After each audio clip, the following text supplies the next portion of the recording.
የኢየሱስ ክርስቶስ ሞት በክርስትና ታሪክ ውስጥ ትልቅ ቦታ ከሚሰጣቸው ክንውኖች አንዱ ነው። በወንጌል መሠረት ኢየሱስ የተሰቀለው በሮማዊው የይሁዳ ገዢ በጴንጤናዊ ጲላጦስ ትእዛዝ ነው። እናም የአይሁድ ንጉሥ ነኝ ብሎ ከተናገረ በኋላ ተሰድቧል። ተደብድቦ ተሳልቀውበት መስቀሉን ተሸክሞ ወደ ጎልጎታ እንዲሄድም ተደረገ። በዚያም በምስማር ተቸነከረ። በ9 ሰዓት አካባቢ አምላኬ አምላኬ ለምን ተውከኝ እና የመጨረሻውን እስትንፋስ ከወሰደ በኋላም ሞተ። የእርሱ ሞት ተከትሎ ያልተለመዱ ክስተቶች ተከስተዋል። ሰማዩ ጨለመ፣ ምድርም ተንቀጠቀጠች። ቅድስተ ቅዱሳንን ከቀሪው ቤተ መቅደሱ የለየው የቤተ መቅደሱ መጋረጃ ከላይ እስከታች ለሁለት ተቀደደ። ይህም በእግዚአብሔር እና በሰው ልጆች መካከል ያለውን ድንበር መወገዱን ያመለክታል። አንዳንድ መቃብሮችም ተከፍተዋል። የሞቱት የቅዱሳን ሥጋ ከሞት ተነስቶ በኢየሩሳሌም ለብዙዎች ታየ። እነዚህን ክስተቶች የተመለከተ ሮማዊ የመቶ አለቃ ይህ በእውነት የእግዚአብሔር ልጅ ነበር ሲል ተናግሯል።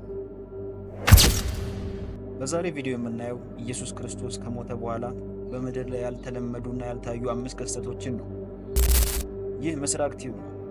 እናም ይህ ቻናል አዲስ ኦርቶዶክሳዊ ቻናል ሲሆን ይህ ኦርቶዶክሳዊ ቻናል ሰብስክራይብ በማድረግ የተለያዩ መጽሐፍ ቅዱሳዊ ታሪኮችን እናም ሃይማኖታዊ ይዘት ያላቸውን ፕሮግራም ያገኙ። በተጨማሪም የምንለቃችሁ ቪዲዮዎች ላይክ እና ሼር በማድረግ ለሌሎች እንዲደርሱና የዚህ ቻናል ተጠቃሚ እንዲሆኑ እንዲያደርጉ በትህትና እንጠይቃለን። አሁን ወደ ቪዲዮ እናልፋለን።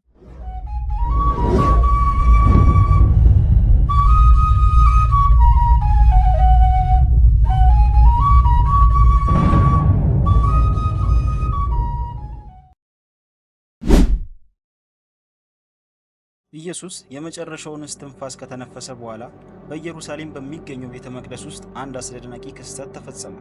የማቴዎስ ወንጌል ምዕራፍ 27 ቁጥር 51 የመቅደሱ መጋረጃ ከላይ እስከታች ከሁለት ተቀደደ በማለት ዘግቧል። ይህ መጋረጃ ተብሎም የሚታወቀው ቅድስተ ቅዱሳኑን ከቅድስተ ቅዱሳኑ ለይቶ በዓመት አንድ ጊዜ የሕዝቡን ኃጢአት ለማስተሰረይ ሊቀ ካህናት ብቻ ይገባ ነበር። የመጋረጃው መቀደድ የብሉይ ኪዳንን ፍጻሜና በኢየሱስ መስዋዕት በኩል ወደ እግዚአብሔር መቅረብ መጀመሩን ያመለክታል። ይህ የሚያመለክተው በአምላክና በሰው ልጆች መካከል ያለው አጥር ተወግዶ የኢየሱስ ዋነኛ ሊቀ ካህን ሆኖ የሚጫወተውን ሚና በመወጣት ነው። ከመጋረጃው መቀደድ ጋር ታላቅ የምድር መናወጥ ምድሪቱን አናወጠች። አለቶችም ተሰነጠቁ፣ መቃብሮችም ተከፈቱ። ይህ ክስተት የኢየሱስን ሞት አጽናፈ ሰማይ ትርጉም አሳይቷል። የመሬት መንቀጥቀጡ የተፈጥሮ አደጋ ብቻ ሳይሆን የአምላክን ኃይል የሚያመለክት መለኮታዊ ምልክት ነበር። በጣም የሚያስደንቀው ደግሞ የማቴዎስ ወንጌል ከኢየሱስ ትንሣኤ በኋላ የሞቱ ብዙ ቅዱሳን ከሞት ተነስተው በኢየሩሳሌም ለብዙዎች እንደተገለጡ ይናገራል። ይህ ክስተት በክርስቶስ ለሚያምኑ ሁሉ የትንሣኤ ተስፋን የሚያመለክት ሲሆን በሞት ላይ ያለውን ድል አጉልቶ ያሳያል። አንድ ሮማዊ የመቶ አለቃና ኢየሱስን የሚጠብቁት ወታደሮች በሞቱ ዙሪያ በተከሰቱት ከተፈጥሮ በላይ በሆኑ ነገሮች በጥልቅ ተነቡ። በማቴዎስ ወንጌል ምዕራፍ 27 ቁጥር 54 በፍርሃት ተሞልተው ይህ በእውነት የእግዚአብሔር ልጅ ነበር ብለው ተናግረው ነበር። የመቶ አለቃው ኑዛዜ ጠቃሚ ነው፣ ምክንያቱም ከአሕዛብ የመጣ ነው።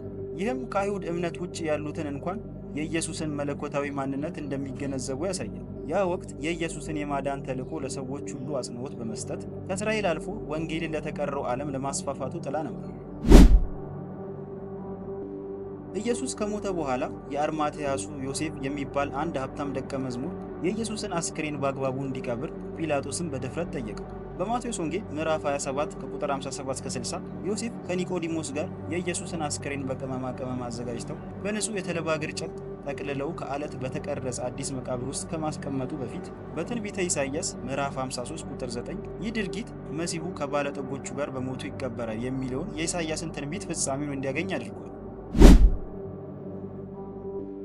የአይሁድ መሪዎች የኢየሱስ ደቀ መዛሙርት አስክሬኑን ሰርቀው ተነሳ ብሎ እንዳይናገሩ በመፍራት መቃብሩን እንዲጠብቅ ጲላጦስን ጠየቁት። ጲላጦስም ጥያቄያቸውን ተቀብሎ መቃብሩ ላይ ጠባቂ ተቀመጠ። በበሩም ላይ ትልቅ ድንጋይ ተዘግቶ ነበር። እነዚህ ጥንቃቄዎች ቢኖሩም በማቴዎስ ወንጌል ምዕራፍ 28 ከቁጥር 1 እስከ 10 እንደተገለጸው በሦስተኛው ቀን ኢየሱስ ከሞት ተነሳ። ትንሣኤ የክርስትና እምነት የማዕዘን ድንጋይ ነው።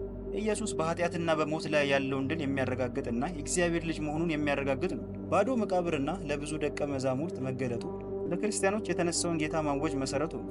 ከኢየሱስ ሞት በኋላ ያሉት እነዚህ ክስተቶች ትንቢቶች ፍጻሜያቸውን ያገኙ ብቻ ሳይሆኑ የእሱ መስዋዕትነት፣ ትንሣኤና በእግዚአብሔርና በሰው ልጆች መካከል ያለውን አዲስ ግንኙነት ጥልቅ ስለመለኮታዊ ጠቀሜታ አሳይቷል።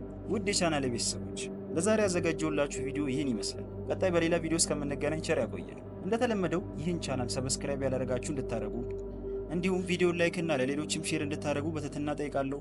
መልካም ጊዜ